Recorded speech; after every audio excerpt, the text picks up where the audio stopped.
Ok, alors 18h28 à Paris, probablement 17h28 à Ekalaminkoul. Merci et bienvenue à ce petit live. Comme je vous l'avais dit, il n'y a plus trop de live. Non seulement il n'y a plus trop de live, mais en plus, mes lives ne seront pas longs. Alors aujourd'hui, c'était ma journée de récup. Je sors donc d'une très longue période de travail. Et c'est pas que je me justifie.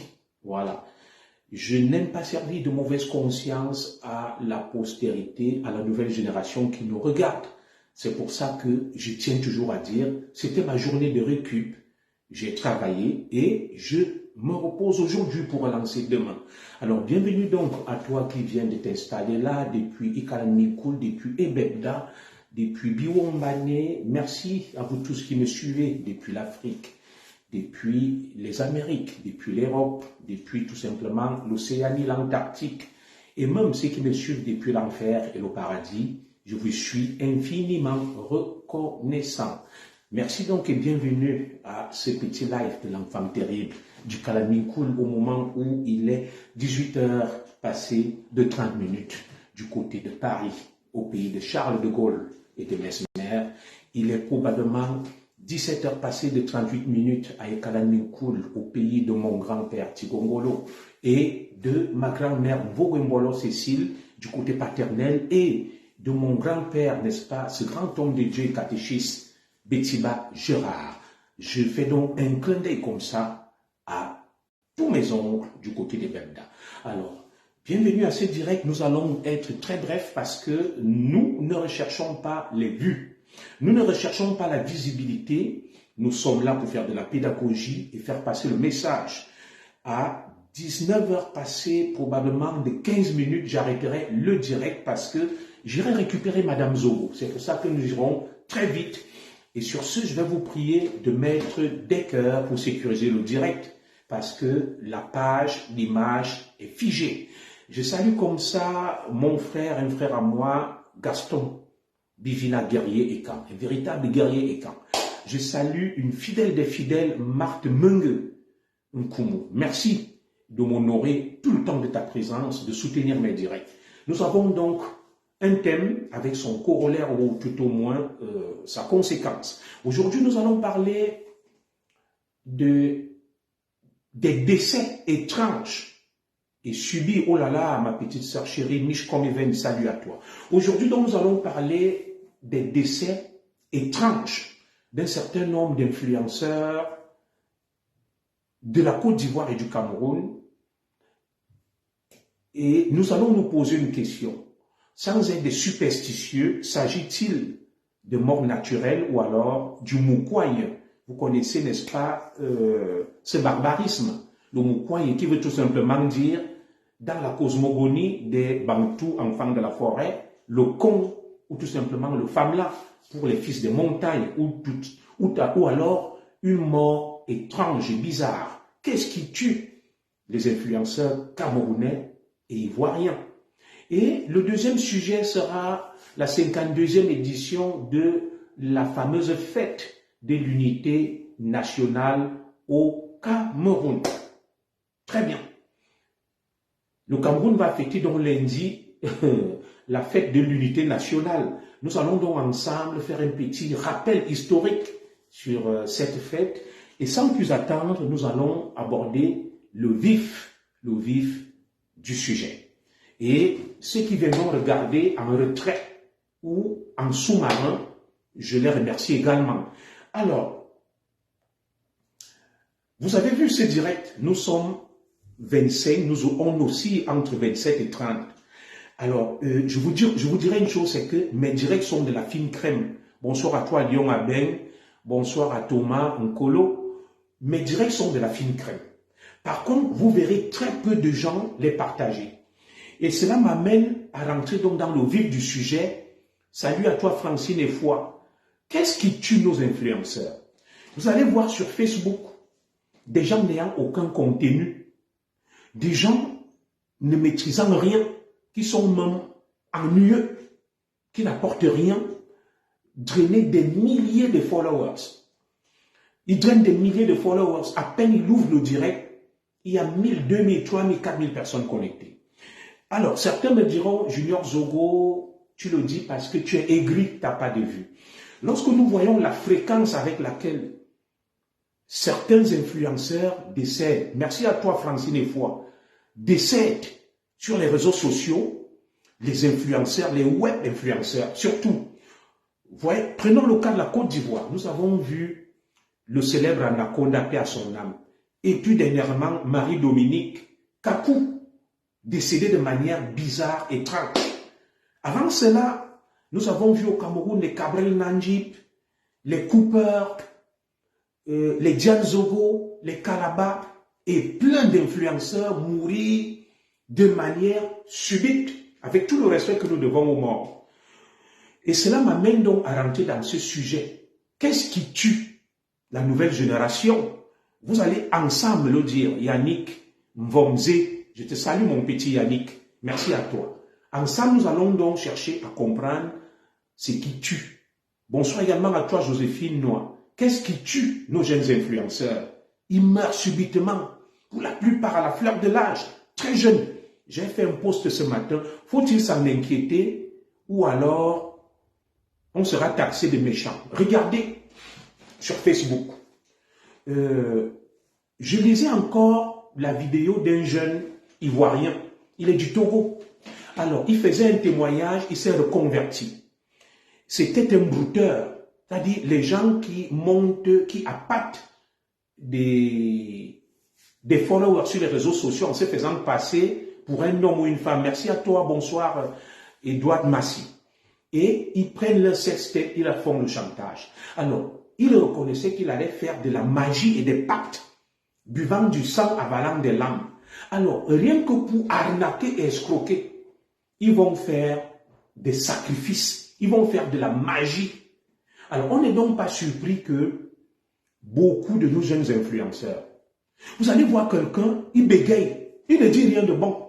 Dès qu'il ouvre son direct, il y a des milliers de personnes qui le suivent. Les gens sont possédés. Les gens suivent un certain nombre d'individus ayant fait des pratiques sataniques et diaboliques. Et j'ai fini par le comprendre. Parce que je fais partie de la fine crème. Parce que quand je parle, j'ai une culture solide. Tout comme ma petite sœur Michcom qui est là. Je maîtrise l'art oratoire et le verbe. Mais vous allez voir des gens n'ayant aucun contenu, étant même à la limite ridicule. Dès qu'ils ouvrent le direct, il y a des milliers de personnes qui se connectent. Alors, nous avons fait une pleine immersion dans ce milieu pour essayer de comprendre ce qui se passe. Nous avons eu des révélations assez troublantes. Des révélations assez troublantes parce que je pensais que nous étions sur les réseaux sociaux. Je ne fais pas de généralité, je n'accuse personne. Pour faire véhiculer le message et que c'était juste un jeu, c'était un loisir, une distraction.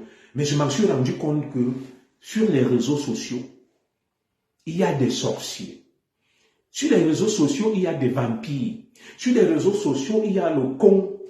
Sur les réseaux sociaux, il y a le femme-là. Tous ceux qui, avant, sortaient la nuit, faisaient des sacrilèges, lançaient des sorts aux gens, vendaient les autres, ils se sont maintenant retrouvés sur les réseaux sociaux. Et je vais vous faire des témoignages assez épiques. Lorsque vous-même vous regardez un certain nombre d'influenceurs, est-ce que vous ne voyez pas qu'il y a quelque chose qui ne tourne pas rond? Il y a quelque chose qui ne tourne pas rond. Nous sommes tous presque fous. Ceux qui ont une once de lucidité se comptent des doigts d'une main.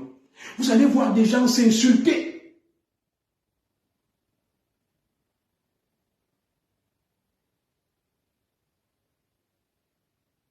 Oui, oui, et ils sont sérieux. Vous allez voir des gens s'insulter, des gens clasher, des gens dire n'importe quoi, mais ils ont des milliers de vues. Pourquoi ont-ils des milliers de vues? Nous nous demandons s'ils ne sont pas allés partiser et s'ils ne vous ont pas ensorcelé et envoûté. Oui, tu vois quelqu'un, il bégaye, il ne sait même pas parler. Dès qu'il ouvre le direct, des milliers de personnes le suivent. On m'a parlé d'un jeune influenceur qui était du côté de Malmayo. Il a mis sur sa page, c'est la fin. Il est allé dans l'oignon, s'est baigné, il est parti une fois. On est revenu sur sa page Facebook. C'était marqué dessus, c'est la fin. Donc, lorsque nous voyons l'anaconda, paix à son âme, que sa famille m'en excuse, l'influenceuse Marie-Dominique Kakou, mort subite, étrange. Ces gens qui avaient une notoriété terrible et certaine ont fini par se poser des questions. Qu'est-ce qui se passe? Qu'est-ce qui n'a pas marché? Où allez-vous puiser le succès pour mourir aussi tôt et aussi jeune? Des gens n'ayant aucun contenu, aucune substance, qui ne peuvent rien dire de bon. Dès qu'ils ouvrent le direct, des milliers de gens envoûtés les suivent.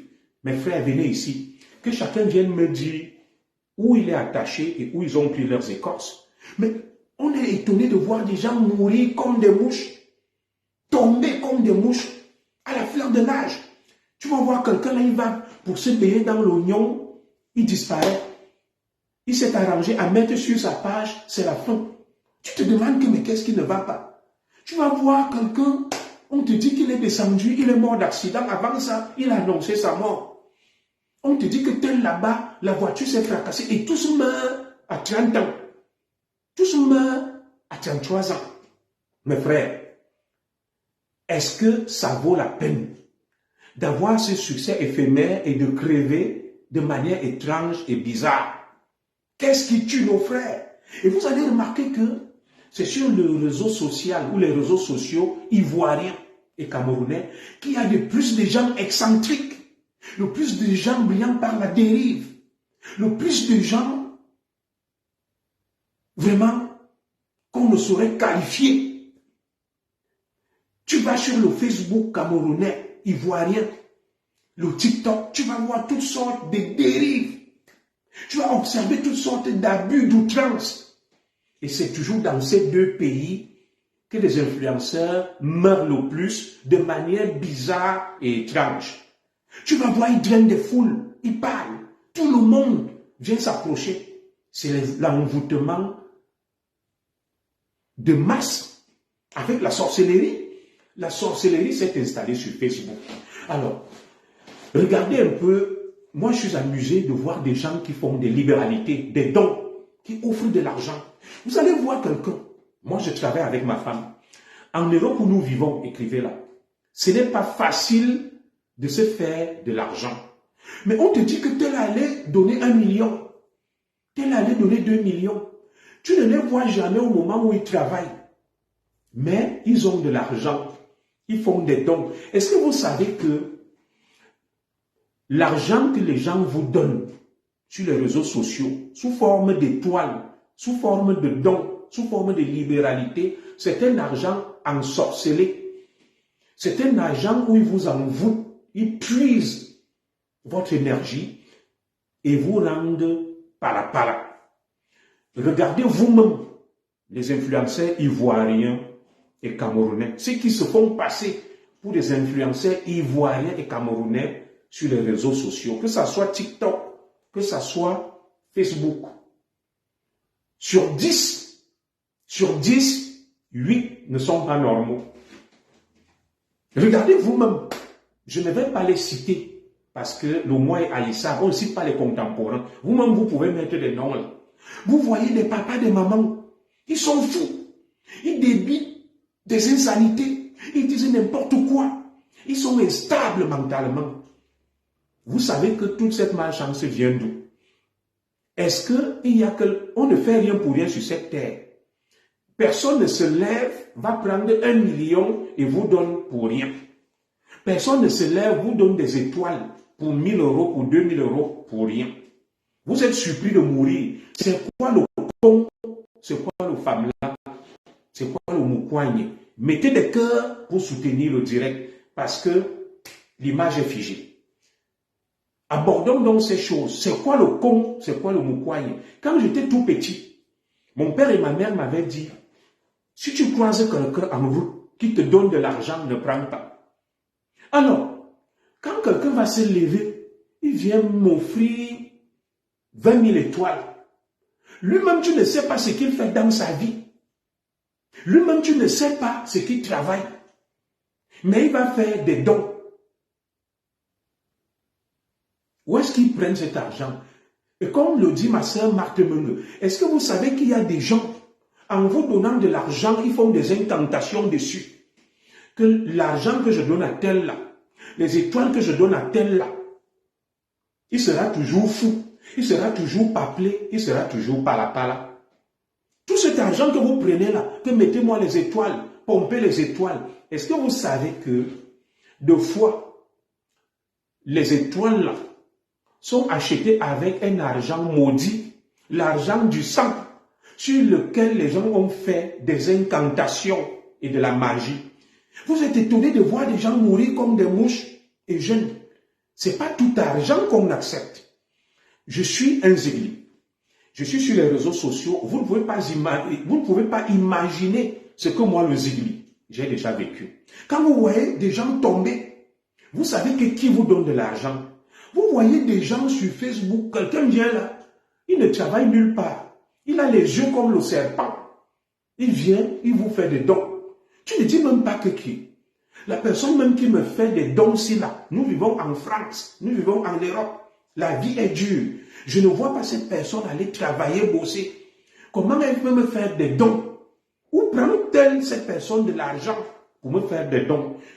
Alors, quand vous regardez même ceux qui reçoivent des dons, regardez vous-même Facebook, je ne vais pas citer les noms. Vous pensez que nos frères et sœurs qui clashent, qui s'insultent, qui font n'importe quoi, ils le font lucidement? Non, ils sont ensorcelés à force de prendre l'argent du moukouagne. Parce que les gens pensent que le moukouagne, c'est seulement aller dans une secte où tout le monde est habillé en rouge, avec les yeux rouges, et on vend les gens. Non. Les gens pensent que le moukouagne, c'est l'endroit où tout le monde est habillé en noir, on boit le sang, on mange la chair humaine. Non plus. Le moukouagne peut aussi consister en ce que je prends de l'argent du mbel, l'argent satanique, du con, du femme-là, appelez ça comme vous voulez. Je fais des incantations dessus. Je dis, les étoiles, si j'offre ça à Mechumgechum, en lui offrant ces étoiles, il ne fera rien avec cet argent. Il passera toute sa vie à crier, à hurler, à dire des bêtises. C'est-à-dire, ils font des incantations. Moi, je vais vous prendre deux cas. Je vais vous parler de moi, le zigli. Alors, vous avez vu, l'année dernière, en fin d'année, mon épouse a failli mourir. C'est-à-dire, je ne vais pas aller chercher loin. Certes, elle était malade. Bon, la maladie est naturelle. Je vais vous parler de deux cas que moi j'ai vécu. Il y a un ami très riche, je ne vais pas évoquer son nom, qui me fait une surprise pendant les grandes vacances au mois d'août. Je suis en Bretagne avec ma famille. Il me fait une surprise, il me dit, commissaire, je t'ai fait un petit geste là. Vraiment pour soutenir tes vacances. On ne refuse pas une libéralité. J'ai accepté volontiers. Alors, quand j'accepte cet argent, je l'utilise pour mes vacances, je donne aux gens. Quand je rentre des vacances, ma femme tombe à la maison. Quand on a fini d'utiliser le dernier centime de cet argent, ma femme tombe. Je ne reconnais plus ma femme. J'étais obligé d'appeler les sapeurs-pompiers. On a amené ma femme, elle a fait une semaine à l'hôpital. Anémie sévère. Elle était à un taux d'hémoglobine, ceux qui sont des médecins là, à -6. Même les médecins ont dit, comment tu as fait pour être en vie? Comment tu t'es déclenché aussi brutalement? Donc, quelqu'un a voulu vendre ma femme dans le moukouagne. Il m'a offert une forte somme d'argent pour mes vacances. Et comme ma femme n'est pas morte, cette personne ne m'a plus jamais appelé, ni écrit. Pourtant, c'est une personne qui m'avait promis que mon commissaire, tu es un ami que j'aime bien. Moi, vu ce que tu fais, je vais te soutenir. Je vais te donner chaque mois une somme. Et quand ma femme s'est rétablie, depuis là, cette personne ne m'a plus jamais appelé, ni écrit, ni même donné la somme promise. Je vous parle de moi pour que vous compreniez que ce qui se passe sur Facebook, il y a le con, il y a l'ombre. Si moi, le zigli, j'ai failli perdre ma femme après avoir reçu une libéralité d'un ami et d'une connaissance. Un homme très riche qui m'a surpris comme ça. Et tout ce qui gravite autour de cet homme riche-là, je n'ai pas dit que cet homme n'est pas un écran. Ils finissent mal. Ils finissent très mal. Je vous dis, j'ai failli perdre ma femme pendant les grandes vacances.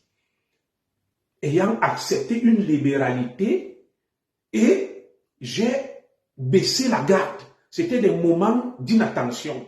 Une surprise. Je suis comme ça, mon téléphone sonne, il me dit, mon commissaire, comme tu es en vacances là, je vais te faire un geste. Est-ce que tu peux me donner ton numéro de compte? Comme je n'aime pas donner mon numéro de compte, je lui ai dit non, fais un transfert d'argent. Il m'a envoyé une somme conséquente. J'ai un peu partagé. Heureusement, je suis un zigli. Je perdais ma femme. Donc, je vous fais ce témoignage pour comprendre que tout ce qui est sur les réseaux sociaux, il y a des sorciers, il y a des gens qui ont le femme-là et le con, qui vous visent, qui nous visent. Je vous dis la vérité. C'est au moment où je prenais cet argent, je n'ai pas mesuré les conséquences.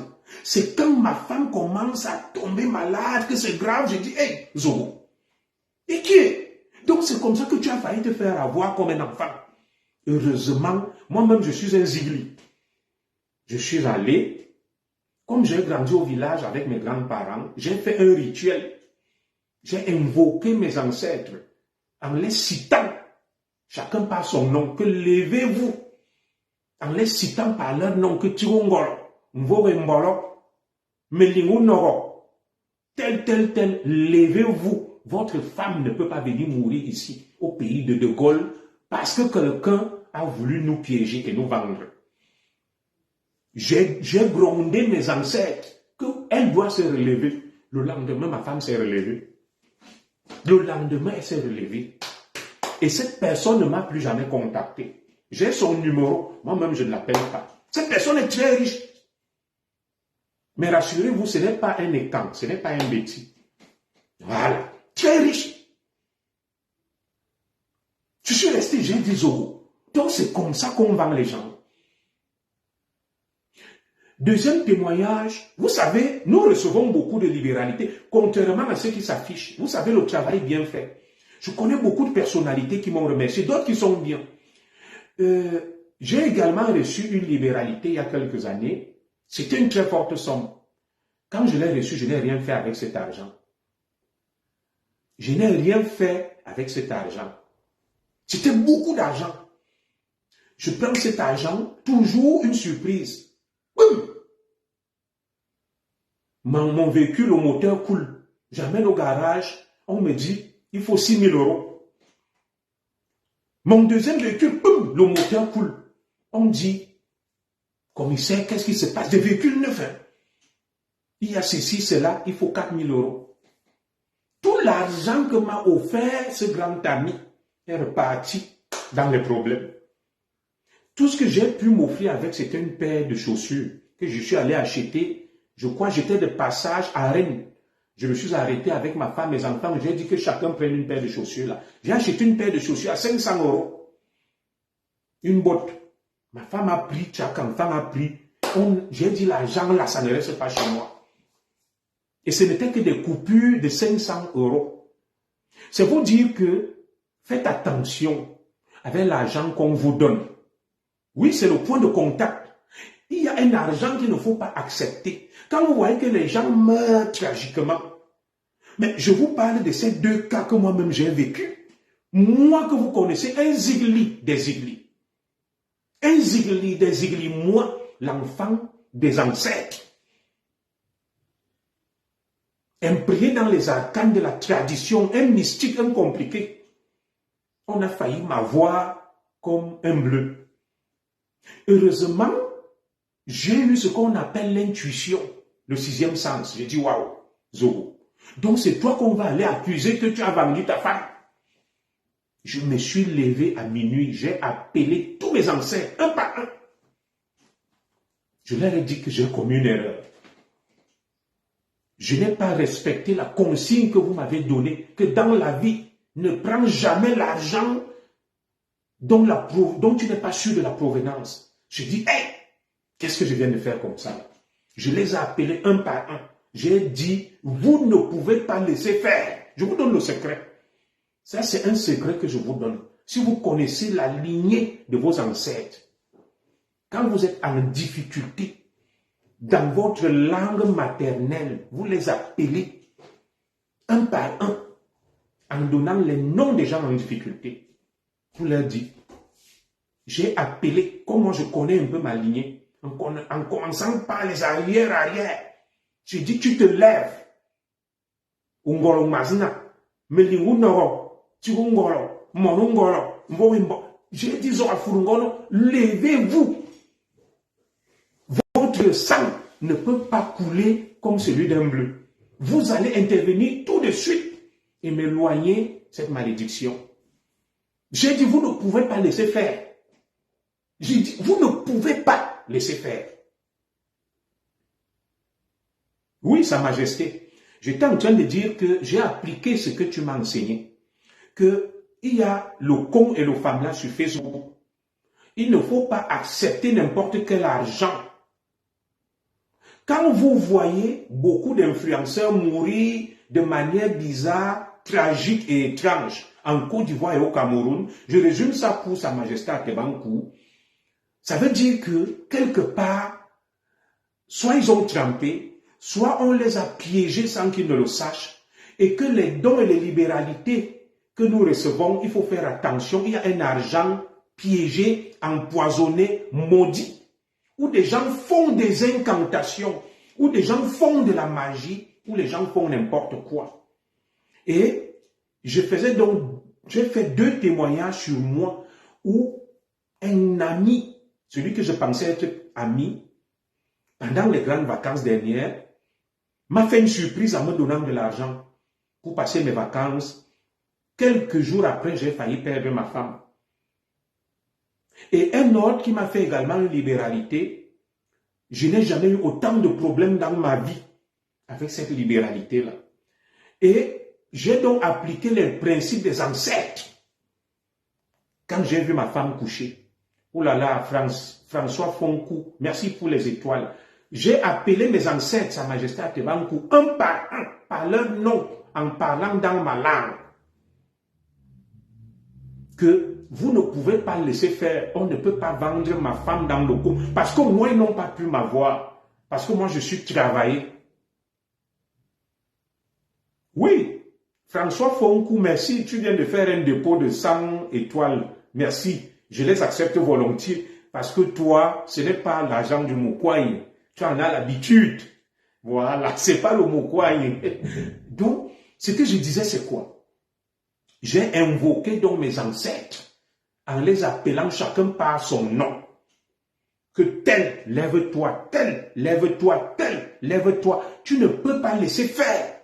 Vous ne pouvez pas laisser faire. Pour qu'on aille dire que l'enfant, la femme de Zora Moro est venue mourir en France au pays de Gaulle comme un enfant. Je leur ai dit Minal et ce Kwamban. Et ce Kwamban. Voilà. Donc vous savez que moi, je suis compliqué. J'ai mangé le chat, j'ai mangé la tortue, j'ai mangé tout ce qu'il faut. Me donner au con aux femmes là, c'est compliqué. Donc ils ont failli avoir ma femme. Heureusement, je suis compliqué. Très vite, j'ai compris. À minuit, j'ai appelé tous mes ancêtres. Je leur ai dit, levez-vous. Levez-vous et venez intervenir. Comment j'ai failli me faire avoir? Ils ont agi.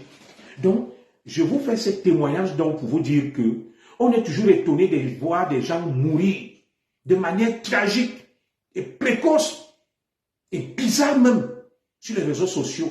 Faites attention à l'argent que vous recevez. Vous ne savez pas comment les gens font pour avoir leur argent. Oui, nous avons besoin de l'argent pour satisfaire nos besoins, pour vivre, pour évoluer, mais ce n'est pas tout argent qui est bon et bien. Et moi, je peux vous dire que sur 10 influenceurs que vous voyez sur les réseaux sociaux, l'argent que vous voyez, quand vous les voyez pala, foula, ils ne font pas ça de manière délibérée et lucide. C'est l'argent qu'ils reçoivent des étoiles avec des incantations, des dons avec des incantations, des libéralités avec des incantations. C'est un argent, je ne dirais pas sale, mais un argent ensorcelé. On va dire que lui, on lui donne cet argent, il sera toujours fou, il sera toujours bête, il sera toujours para. Oui, des gens font des incantations avec l'argent. Donc moi, j'ai mangé la tortue, j'ai mangé le chat, j'ai mangé même un mélange compliqué où on met les 1000 pattes, on met tout pour le blindage. Et j'ai mon Dieu. Donc faites attention. Est-ce que vous savez que sur Facebook où on est là, j'ai été appelé par des sorciers et des sorcières qui me demandent où est-ce que tu prends ta puissance. Il y a une sorcière qui m'a appelé un jour. Elle me dit, je suis une sorcière, je t'ai appelé. Je vois que tu as de la puissance. Je traite avec tel prêtre, exorciste, il est au palais, je ne vais pas donner le nom. Elle m'a envoyé des photos. Et cette femme m'a envoyé sa photo. Elle a une photo, quand elle te l'envoie, tu vois sur son visage un œil au milieu. Celui qui veut, je lui transfère la photo là. Et c'est là où elle m'a dit que le prêtre exorciste là est au palais, c'est un grand sorcier. Je ne vais pas donner son nom. Elle m'appelle, elle me dit, tu tires ta puissance sur quoi? Beaucoup de sorciers sont sur Facebook. Beaucoup de gens adeptes du con et du femme-là, du moukouanye sont sur Facebook. Faites attention à l'argent que vous recevez. Le con, le moukouanye, c'est pas seulement parce que tu vas aller t'asseoir dans une nébuleuse. Tu baptises. On peut te vendre pensant que on t'a fait du bien. Quelqu'un qui vient, qui t'offre 1 million, 2 millions, va t'occuper de tel, va faire des trucs des orphelins. Lui-même, sa propre vie, il n'a pas sauvé tous les membres de sa famille. Vous pensez qu'il n'y a pas de gens qui souffrent dans leur famille? Il ne peut pas aller dans sa famille, dans son village. Il construit un dispensaire, un centre de santé. Lui vient t'offrir 1 million. Tu vas faire des dons à tel. Alors que dans sa famille et son clan, des gens souffrent. Pourquoi lui-même ne prend pas cet argent et va avec dans cette famille, dans ce clan, cet orphelinat, il donne. D'où leur vient même cet argent? Tu vois quelqu'un qui ne fait rien, qui ne travaille pas. On te dit que, oh, il a fait ceci. Vous savez, Madame Zoro et moi, je vais un peu corser le langage. On est en train de build Oko. Et tout le temps, Madame Zoro vient me dire, waouh, tu as vu là, il y a tel. Ouh là là, il a sorti un immeuble, il y a tel influenceur, tel influenceur. Je lui ai dit, non, Madame Zoro, tu vois comment toi et moi on bosse Dieu, non? Quand on lance même le WOP pour douer un chantier, vous savez qu'il y a le mauvais cœur sur Facebook. Je code le langage parce qu'ils vont se lever à aller dire que Zogoa ceci, Zogoa cela. Donc, on a tellement pour les dos les pieds. Dans le way que j'ai dit à Madame Zogo, tu as vu, ceux qui te disaient là qu'ils ont fait l'immeuble, tu ne sais pas par quels moyens ils sont passés. Toi et moi, tu vois là. Tu vois, je vois, on a des revenus conséquents. Mais pour financer le truc là, on fait ça. On voit.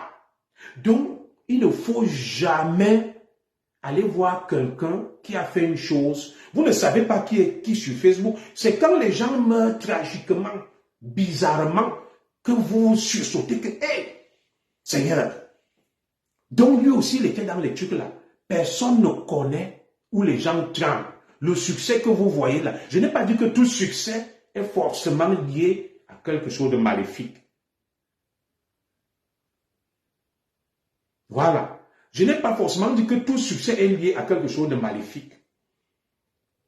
Mais vous voyez quelqu'un, il est là, il ne bosse pas, il ne travaille pas, il te sort un immeuble. Tout ça, il y a des gens qui les utilisent comme appât.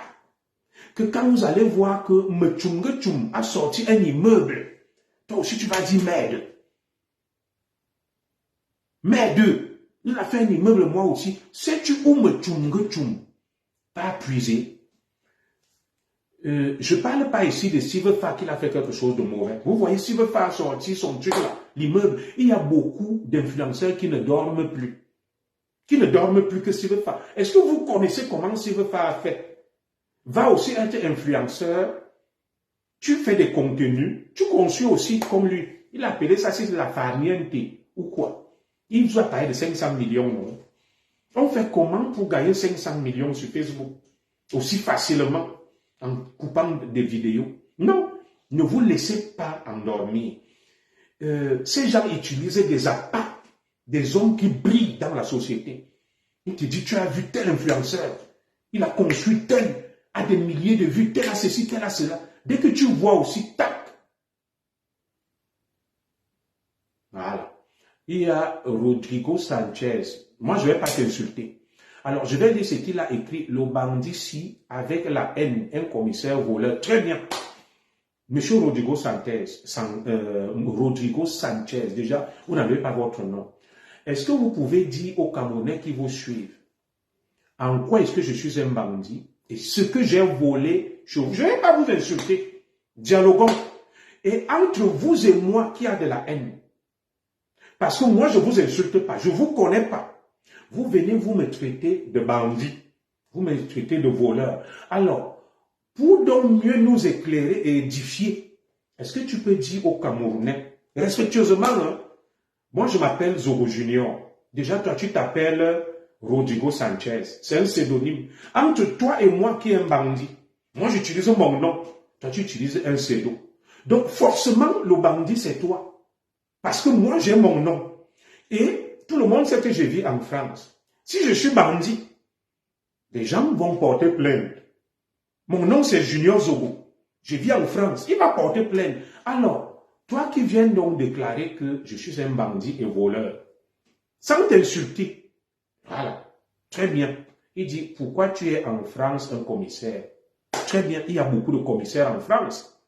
En Europe, je ne suis pas le seul commissaire. Tu veux que je te donne les noms des commissaires qui sont en France? Je peux te donner, il y a une centaine de commissaires qui sont en France, qui ont quitté le Cameroun. Donc, le fait que je sois commissaire, regardez donc un raisonnement, je vais lui consacrer quelques minutes, après on va continuer. Et vous allez voir, c'est un Bamileke. Et c'est lui qui dit que tu as la haine. Voilà donc le raisonnement d'un Bamileke. Il dit que le fait qu'un commissaire soit en France, c'est un voleur. Jugez vous-même le raisonnement d'un homme. Je ne l'insulte pas. Le général de Gaulle, voilà. Donne-moi les noms. Je ne sais pas de quoi il parle. Moi, je lui ai dit que je m'appelle Junior Zogo. Toi, tu viens, tu me traites de bandit. Tu mets Rodrigo Sanchez. Quel Camerounais s'appelle Rodrigo Sanchez? Ça, c'est déjà une preuve que le bandit, c'est toi. Parce que moi, j'évolue avec mon nom. Mais toi, tu es même incapable de mettre ton nom. Donc, déjà, rien qu'à ce niveau, le bandit, c'est toi. Et de deux, j'ai une femme. J'ai 4 enfants. Je vis. Voilà le chez moi. Je travaille. Je gagne ma vie. En quoi est-ce que je suis un bandit, un voleur? Et de toi, quand on accuse quelqu'un, il faut argumenter et dire qu'il m'a volé ceci. Est-ce que tu peux donc dire aux Camerounais ce que je t'ai volé? Tu ne pourras pas. Et au final, donc, la haine est de quel côté? La haine est-elle du côté de quelqu'un qui se lève, se met à vociférer alors que tu ne le connais pas? Lui, moi, je ne le connais pas. Je ne l'ai pas insulté. Mais lui, il vient et dit, j'ai la haine. Je suis voleur, je suis bandit. Donc, il me traite de voleur, il me traite de bandit et en même temps, il me traite de haineux. Vous-même jugez l'état mental de ce frère. Entre lui et moi qui a de la haine, venir sur le direct de quelqu'un, tu ne le connais pas. Vous ne vous êtes jamais vu. Tu es vraiment bête. J'ai dit que j'étais Camerounais. Bon, maintenant il a ajouté un 4e qualificatif, que je suis bête. Je suis bandit. Je suis voleur. J'ai la haine, je suis bête. Alors tu vas encore ajouter quel qualificatif? Je suis bête. Lui, il est un génie. C'est-à-dire, il est le parangon de l'intelligence. Moi, je suis bête. Ça fait 4 qualificatifs. Je suis bandit, je suis voleur, j'ai la haine, je suis tribaliste. Alors, quand vous voyez ce monsieur, c'est un psychotique qui souffre d'une altération de la réalité. Ce genre d'individus, ce sont des sociopathes. C'est-à-dire quelqu'un qui va se lever, qui a des carences cognitives et des carences éducatives. Et il va de manière quasi compulsive, je vais lui parler du bon français, de manière quasi compulsive rentrer en confrontation avec quelqu'un qui ne connaît ni d'Adam ni d'Ève. Et il va t'insulter, te brocarder, te vitupérer, te vilipender, mais en même temps, lui va se faire passer pour le creuset, le dépositaire de l'éthique et de la vertu, mais brillant par l'outrance et la dérive. Alors, lorsqu'on fait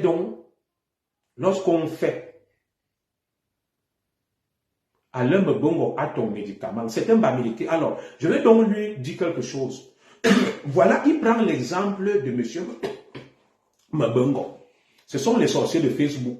Pour juger de l'état mental de ce monsieur, Mbongo a pris 30 ans de prison ferme avec sa femme pour avoir volé l'argent du Cameroun. Ça a été établi des milliards. Alors, lui, il me traite de voleur, mais il considère Mbongo comme un modèle. Bon, jugez vous-même de l'état mental de ce monsieur Rodrigo Sanchez. C'est tout simplement un détraqué mental. Un détraqué mental qui est omnibulé par ma personne. Pour lui, je suis un bandit et un voleur. Je suis un mauvais Camerounais. Le bon Camerounais qui a mon médicament, c'est Edgar Alain Mbongo.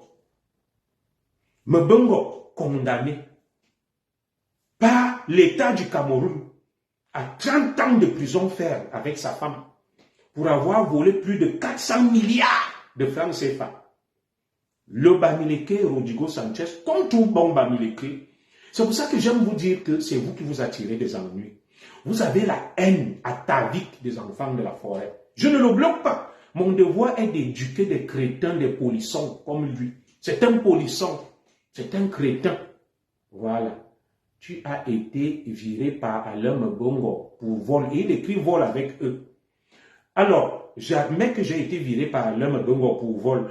Mais comment Mbongo, alors lui-même qui est un modèle, va à Konengi pour vol de 400 milliards avec sa femme? Avec sa femme. Tu es tout simplement un fou. C'est-à-dire, la haine te rend bête. S'il y a donc quelqu'un qui a la haine, c'est toi. Et c'est la haine de certains bamileke vis-à-vis des enfants de la forêt qui ne connaissent pas, parce que mon direct n'était pas orienté contre un bamileke. Voilà donc un bamileke qui vient de façon quasi compulsive. Il a peut-être fini, comme je parle du Moukouaï, ce genre de personnes, Rodrigo Sanchez, c'est des gens qui violent leur mère pour l'argent. Peut-être il est touché par les vérités que j'assène. Voilà. C'est des gens qui violent leur mère, qui couchent avec les porcs. Quand tu vas dire ça, on va dire que Ozo. Donc, comme il est touché par ce que je viens de dire, ça l'énerve. Ça l'énerve. Un autre vient me dire, commissaire, laissons la distraction car nous avons un combat en commun qui est le changement. Moi, je pense qu'après le changement, nous reviendrons sur nos problèmes internes. Voilà. Alors, je vais sortir par ça. Magloire Wafo. Très bien. Amer Kamer a laissé la haine chez toi. Bon, c'est un fou, c'est un détraqué mental. Amer Kamer a insulté les bamileke. Je ne parle même pas d'Amer Kamer ici. Il vous a traité de mouton, de ceci. Tu m'as déjà vu un jour insulter les bamileke. Moi, je vous dis juste les vérités. Donc, alors, mon frère Magloire Wafo, voilà un détraqué mental qu'on appelle Sanchez machin. Un sans nom. Il vient, je fais le direct sur autre chose. Il se met à vociférer des insanités. Quand je le regarde, tu viens, tu me dis non, laissons la distraction. Nous avons un ennemi commun, le changement. Je n'ai pas un ennemi commun avec vous.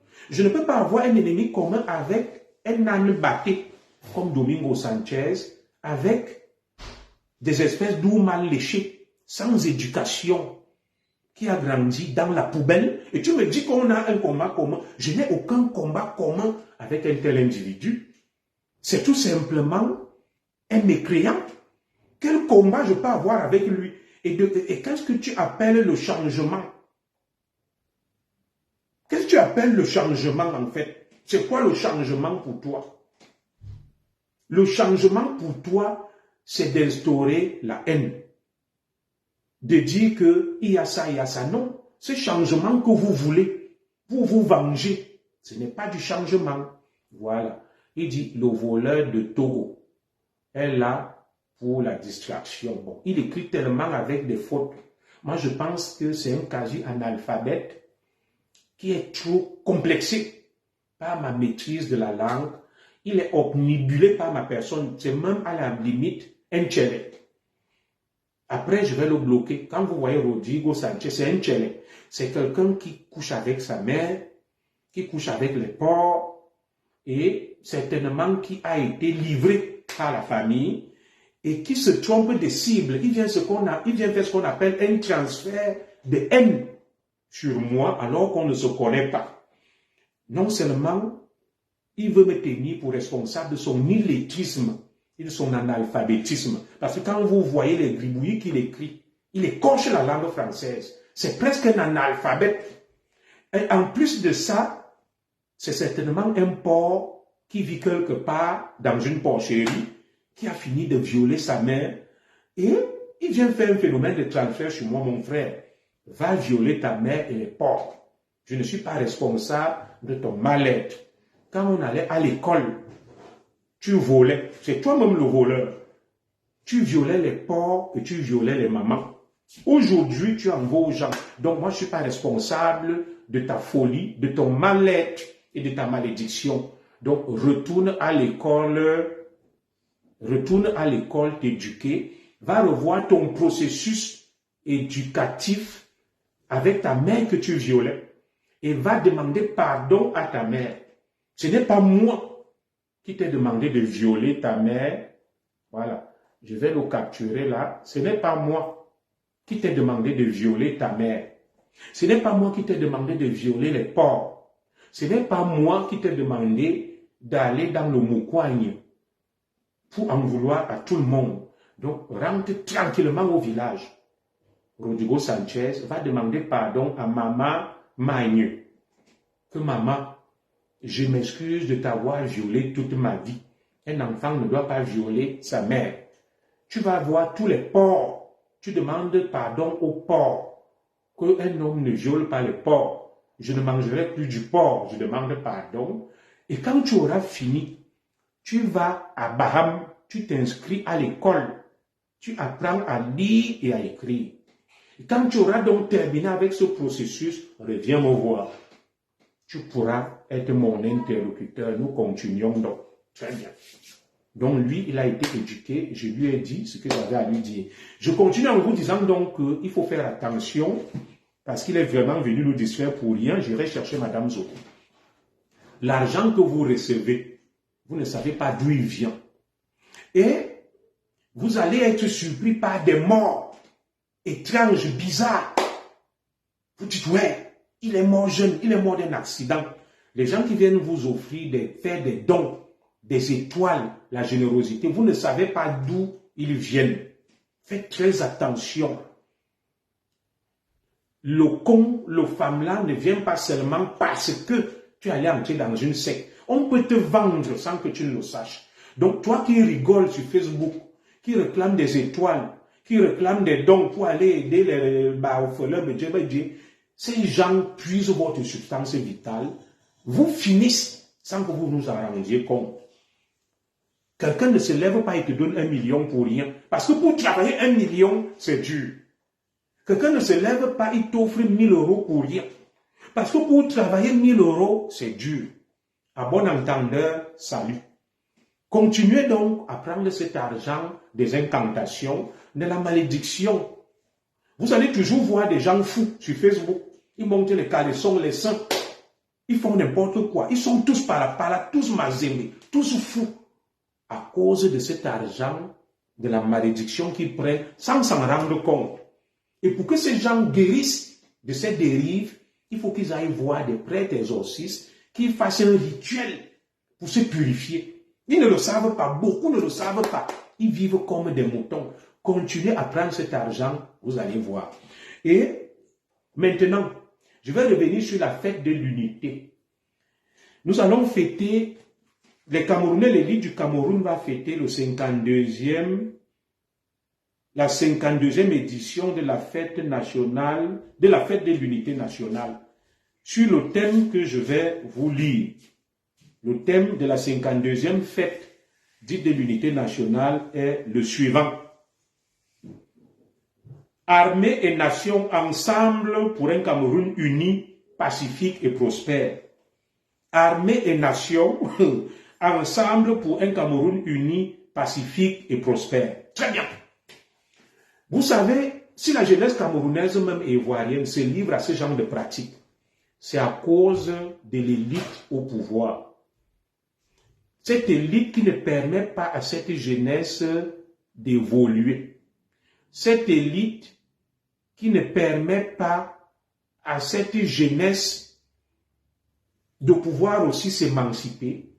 Et une jeunesse fragilisée, les gens ne peuvent que basculer dans ce genre de pratiques, la facilité, le moukouagne, le famla, le con. Donc, ceux qui sont responsables de la mort de Kabel Nanjib, de la mort de Cooper, de la mort de Kalaba, de la mort de Diane Zogo, de la mort d'Anaconda en Côte d'Ivoire, de Marie-Dominique Kakou, de Bob Lee, ce sont les dirigeants politiques de la Côte d'Ivoire et du Cameroun. Parce que si cette jeunesse avait eu des repères, comme vous voyez là, le pseudonyme Domingo Sanchez, il n'a pas de repères. Il est carencé plus. Si cette jeunesse avait eu des repères, elle n'aurait pas basculé dans de telles dérives. C'est donc ces adultes-là, ce sont ces adultes-là, l'élite au pouvoir, qui privent notre jeunesse du bonheur, qui poussent cette jeunesse à aller se suicider dans le moukouaye et le con. Ils continuent à entretenir des slogans creux, fête de l'unité nationale. Le 20 mai 1972, Amadou Ahidjo va donc organiser ce qu'on appelle un référendum sur êtes-vous d'accord de vivre ensemble? Parce que le Cameroun a connu plusieurs étapes. 1960, l'indépendance du Cameroun sous occupation française. En octobre 61, indépendance du Cameroun sous occupation britannique et rattachement au Cameroun libre sous occupation française. 1961, c'est donc ce qu'on appelle la réunification des deux Camerouns. Réunification 1961. Cameroun d'expression anglaise et Cameroun d'expression française, les deux se mettent ensemble en 1961 pour fêter la réunification. En 1972, Amadou Ahidjo organise un référendum sur l'unification du Cameroun. Est-ce que vous acceptez l'unité du Cameroun? C'est-à-dire, on ne parle plus de deux Cameroun réunifiés avec deux assemblées, deux constitutions, deux ceci, deux cela. On met fin à ça. C'est le début de ce qu'on appelle l'État unitaire centralisé, le 20 mai 1972. On a mis fin au pacte républicain qu'il y ait les deux Camerouns en 1961. La réunification. Le Cameroun, les deux Camerouns se sont mis ensemble parce que c'était un même Cameroun avant. Le net Cameroun, le grand Cameroun allemand, où il n'y avait ni de francophones ni d'anglophones. Il faut bien le comprendre. 20 ans, l'occupation franco-britannique, le Cameroun est divisé. Indépendance d'un Cameroun 1960, l'autre en 61, réunification. Dans cette réunification, on va aller sur la base qu'on appelle le fédéralisme linguistique, l'anglais et le français. deux parlements, deux ceci, deux cela, les choses allaient bien. En 1972, donc, le président Amadou Ahidjo décide de passer à l'unification, de mettre fin à la réunification du Cameroun. Il faudrait que nos enfants comprennent bien ça. Et dans ce référendum, moins de 2 millions de Camerounais vont voter. Et nous connaissons tous les méthodes totalitaristes et abusives d'Amadou Ahidjo. Les Camerounais étaient-ils libres de s'exprimer? Ils ont voté au forceps. 2 millions de Camerounais, on leur a dit, on supprime le fédéralisme. On rentre dans l'État unitaire. 2 millions. 52 ans après, quand vous allez vous retrouver lundi pour boire les ruinards, les Dom Pérignon et autres, pour fêter une unité nationale sur le papier, un tigre sur du papier. 52 ans après, est-ce que vous pensez que cette philosophie mise en avant par Amadou Ahidjo et poursuivie par le président Biya est constructive et positive? Lorsqu'on regarde la situation du Cameroun, les armes parlent dans le nozo. Les anglophones disent que de ce Cameroun, nous n'en voulons plus. Dans le Grand Nord, il y a la montée des séparatismes. Et dans le reste du Cameroun, plusieurs communautés revendiquent le fédéralisme. Mais, comme des autistes, nos dirigeants continuent à croire à un écran de fumée, à une écume. L'unité du Cameroun. L'unité ne se décrète pas. L'unité ne se force pas. L'unité se vit. La nation camerounaise, c'est quoi la nation camerounaise? Le Cameroun est une mosaïque de tribus, de communautés, de peuplades. Alors, on ne force pas l'unité nationale. L'unité nationale, ce n'est pas que le 20 mai, quelques petites élites embourgeoisées et corrompues se retrouvent, ces élites même qui poussent la jeunesse dans le moukoigne, dans le vol, vont manger et boire, sabler du champagne et faire la fête à la place des autres et proclamer l'unité nationale. Un pays n'est pas le reflet des valeurs symboles inscrites sur le fronton de ses édifices publics, liberté, égalité, fraternité. C'est la pratique qui est faite au quotidien. Alors, les Camerounais ont été consultés en 1972. Cela fait 52 ans. Vous avez suivi actuellement, il y a des émeutes dans les territoires français en Nouvelle-Calédonie. Ils aspirent à l'autonomie. Les grands empires s'effondrent. Il y a les montées, n'est-ce pas, des irrédentismes, des montées, des réflexes et des replis identitaires. Vous continuez à prôner des slogans creux. 52e édition de l'unité nationale, armée et nation ensemble pour un Cameroun uni et pacifique et prospère. Le Cameroun n'est ni uni, ni pacifique, ni prospère, et il n'y a aucune osmose entre l'armée du Cameroun et la nation camerounaise. La nation camerounaise attend de son armée qu'elle mette fin à cette imposture, à cette mise en scène qu'est l'unité nationale. Je n'ai pas dit de mettre fin au régime du président Biya. Il est temps qu'on repense le pacte républicain. Le pacte républicain qu'on nous impose a été adopté par 2 millions de Camerounais seulement en 1972. Il faut donc reconsulter les Camerounais. Il faut passer au référendum. Moi, je ne me sens pas engagé par ce qui a été décidé par mes parents, mes ancêtres en 1972. Je n'ai pas voté pour l'unité nationale. Et le Cameroun, la population camerounaise est à plus de 60% constituée des jeunes nés après 1972. En quoi est-ce que cette jeunesse devrait se sentir concernée par un pacte républicain voté par les anciens, les papas? Au bout de 52 ans, L'heure est venue de repenser ce pacte républicain, de redonner la parole aux Camerounais. Ayons le courage. Ne restons pas dans des écrans de fumée. Néné, Néné, tu te calmes tout de suite. Je te demande de te calmer tout de suite. Et je ne veux plus rien entendre là-bas en bas.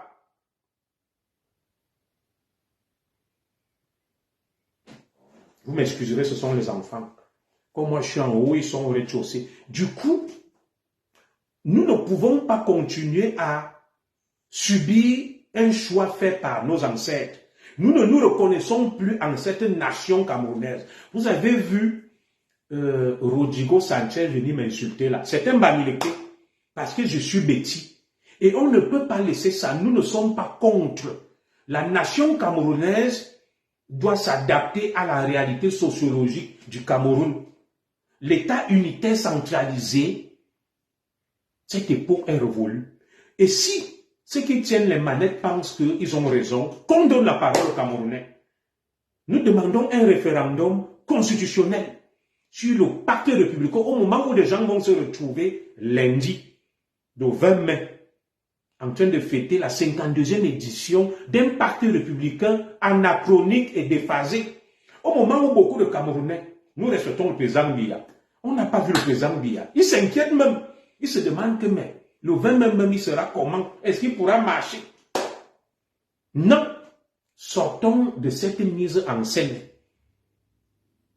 De cet écran de fumée. Redonnons la parole aux Camerounais si nous avons le courage. Et si nous ne redonnons pas la parole aux Camerounais, il y aura toujours du désordre. Comme vous voyez en Nouvelle-Calédonie, on ne peut pas mater le peuple tout le temps et penser qu'on va décréter l'unité nationale. Il n'y a pas d'unité nationale au Cameroun. Le Cameroun nécessite un autre pacte républicain. Donc, au moment où vous allez vous retrouver lundi pour boire et manger, vous ne buvez pas pour nous. À la veille de chaque 20 mai, je réitère ce message. L'avenir du Cameroun est ailleurs.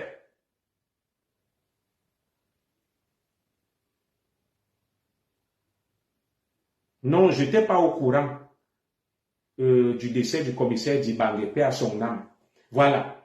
Le Cameroun, les enfants du Cameroun que nous sommes, nous qui sommes nés après les années là, nous qui n'avons pas assisté ni participé à ce vote, beaucoup parmi nous n'étaient pas nés. Redonner la parole à la nouvelle génération via le référendum. Est-ce que oui ou non, vous êtes pour l'État unitaire ou pour une forme composée de l'État? On ne peut pas continuer avec un État unitaire avec les Ngongo. Un État où le président est fatigué et, en son âme et conscience, le président aurait même pu prendre sa retraite. Mais il y a des adeptes du jacobinisme qui profitent de cet état de fait, qui instrumentalisent le président et lui disent que tu dois être là. Non, nous ne fêtons aucune unité le 20 mai lundi. Nous fêtons une imposture, quelque chose d'anachronique et de déphasé. Et il faut revoir tout ça. Donc je vois des gens, les Camerounais vont te dire, oh tu prends des positions. Ne prenez pas des positions. Restez, soyez loyaux et fidèles à l'imposture. Moi, je ne m'accommode pas à l'imposture. J'ai le droit d'être en désaccord. Ceux qui pensent qu'ils doivent se conformer et que le bon citoyen, c'est celui qui se conforme et de venir dans les inbox, mendier, demander l'argent, dire que sa femme est malade, dire qu'on ne peut pas enterrer sa mère. Vous-même, vous êtes des lâches. Parce que dans ce Cameroun, vous souffrez plus que moi. Le fait d'être en désaccord n'est pas synonyme d'une amitié.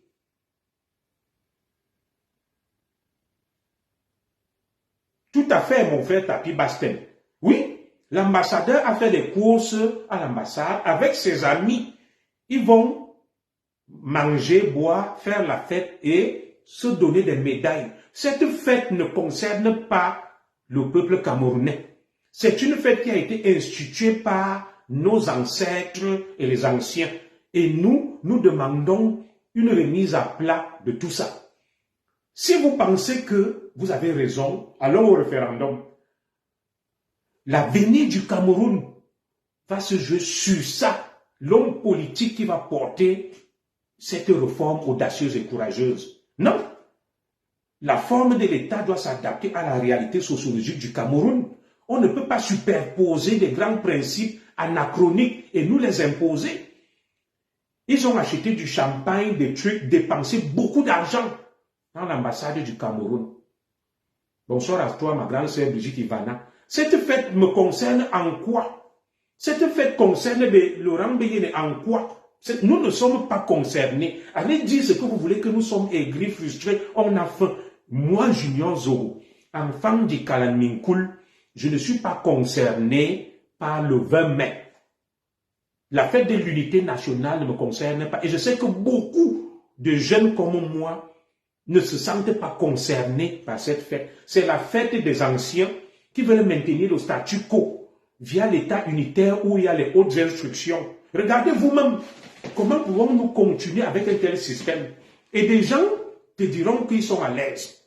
Un système où le ministre de la Justice sort un article où il estime que la justice n'est pas libre. Il y a les hautes instructions. On voit Samuel Eto'o là-bas à la FECAFOOT. Pareil, des hautes instructions. Il les a tournés en ridicule. Alors, c'est un tel pays où les gens vont aller s'asseoir le 20 mai autour du président Biya et faire la fête de l'unité dans un pays où un individu se lève, prend des décisions à la place du président. Alors, moi je ne sais pas. Sur haute instruction du président, le président est-il devenu sourd-muet? Est-il bègue? A-t-il perdu l'usage de la parole? Est-il incapable d'écrire ou de décider lui-même? Pourquoi faut-il que des gens parlent au nom du président? Et c'est ce Cameroun que vous voulez qu'on perpétue depuis 52 ans, l'unité. Non, on ne peut pas continuer comme ça. Cela vous arrange de continuer à voler, à piller, à manger, à faire l'imposture. Je demande à la jeunesse camerounaise de se lever et de réclamer un référendum en 2025 pour qu'on revoie le pacte républicain qui est un pacte anachronique, inadapté, inopérationnel. L'État unitaire, soit décentralisé ou centralisé, appelez ça comme vous voulez. L'État unitaire est un vestige de l'autoritarisme, de la dictature. Le Cameroun, qui est une mosaïque, doit s'adapter à sa réalité sociologique, qui impose un certain fédéralisme. Maintenant, trouvons la formule pour introduire ce fédéralisme.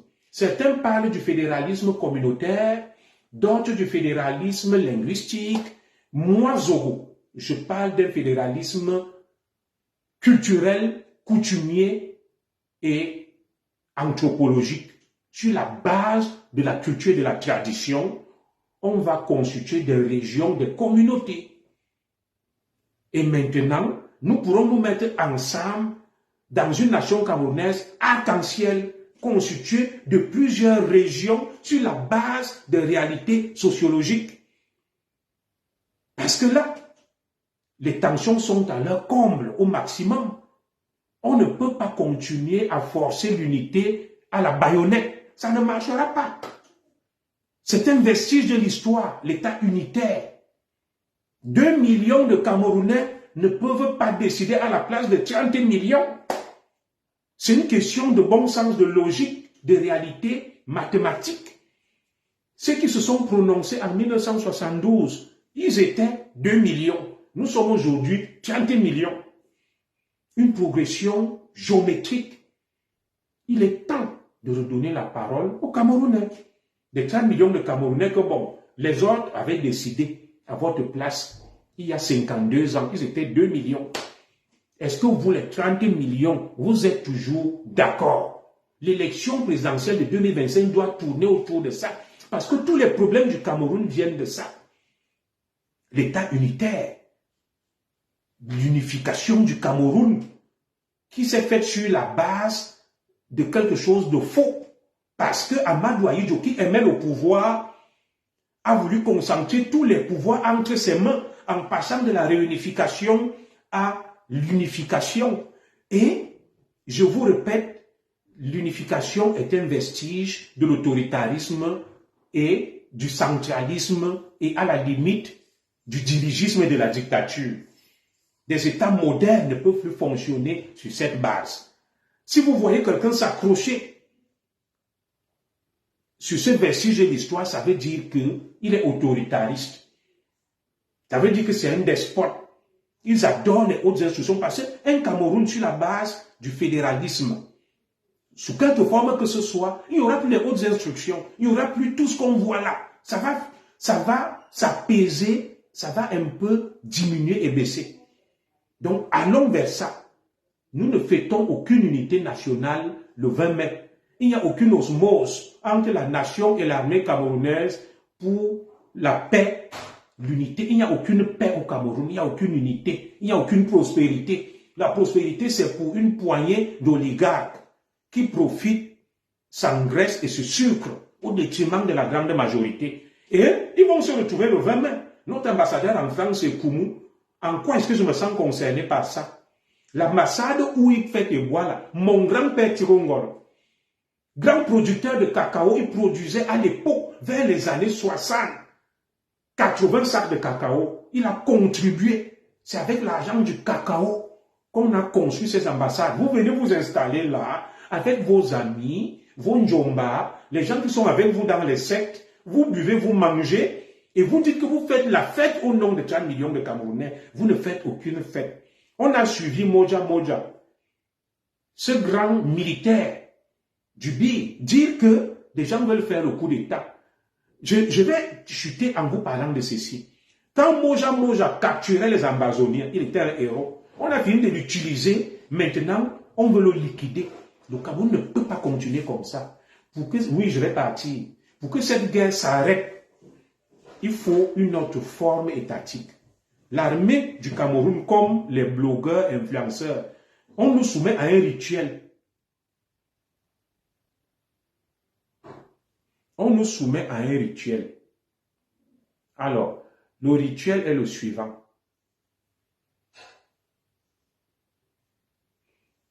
Lorsque on veut te recruter dans l'armée ou la police, nous sommes passés devant un jury à poil. On regarde la forme de ton zizi, les femmes, les seins, les fesses. Pour moi, à l'époque, j'ai banalisé ce rituel, mais avec du recul, je me rends compte que c'était un rituel satanique.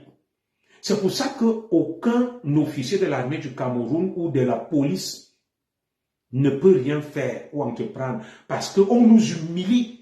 Je vous dis ça, c'est un secret que je trahis. On nous humilie au moment du recrutement. Tout le monde passe, tu défiles comme tu es sorti du ventre de ta mère. Tu te courbes. On regarde l'anus, on regarde le sexe, on regarde le corps, on regarde les seins. Et vous pensez qu'un homme qui a été autant déshumanisé, humilié, peut faire quoi? Voilà le rituel. Tous ceux qui sont dans l'armée là, c'est par ce rituel qu'on passe. Les hommes et les femmes, les voyeurs exhibitionnistes sont assis.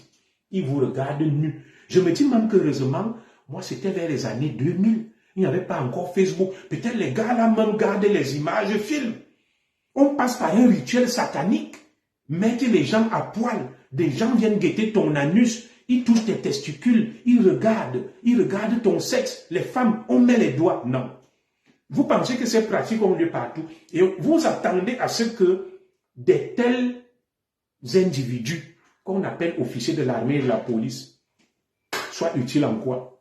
Quand tu es passé à poil, tu défiles pendant des heures, tout le monde te voit. C'est un rituel satanique où moi-même je suis passé. Avec du recul, je me dis, Zogo, ouais, qu'est-ce qu'on t'a fait comme ça? J'étais encore trop jeune et je n'avais pas l'esprit ouvert. C'est des choses qu'il faut rapidement bannir. C'est de la sorcellerie. Quand on te recrute dans l'armée, la police au Cameroun, tu passes par un rituel de sorcellerie, à poil, comme tu es sorti du ventre de ta mère. Et vous imaginez des adultes, des femmes, des hommes. Tu es là, rondo, le zizi va à gauche, il va à droite. On te dit, courbe-toi, monte l'anus. Femme comme homme. Et vous pensez que des gens ayant été soumis à un tel rituel, qu'est-ce qu'il faut attendre de rien? Il y a beaucoup de choses à refaire dans ce Cameroun. Moi, je vais m'arrêter là pour vous dire que je ne fête rien le 20 mai. Et beaucoup de jeunes comme moi ne vont rien fêter. Ça, c'est la fête de ceux qui profitent et qui veulent maintenir le statu quo. Un statu quo anachronique, déphasé et dépassé. Nous devons passer à autre chose. Le Cameroun ne peut plus continuer à fonctionner de cette manière, où on impose, n'est-ce pas, un paradigme éculé qui entretient la corruption, l'incompétence et toutes sortes de dérives. Nous devons mettre fin à ce pacte républicain en redonnant la parole aux Camerounais. 2 millions de Camerounais ont décidé en 1972 et nous sommes en 2024 et 2 millions de Camerounais ne peuvent pas décider à la place de 30 millions. C'est une question de logique et de bon sens. Redonnons la parole aux Camerounais.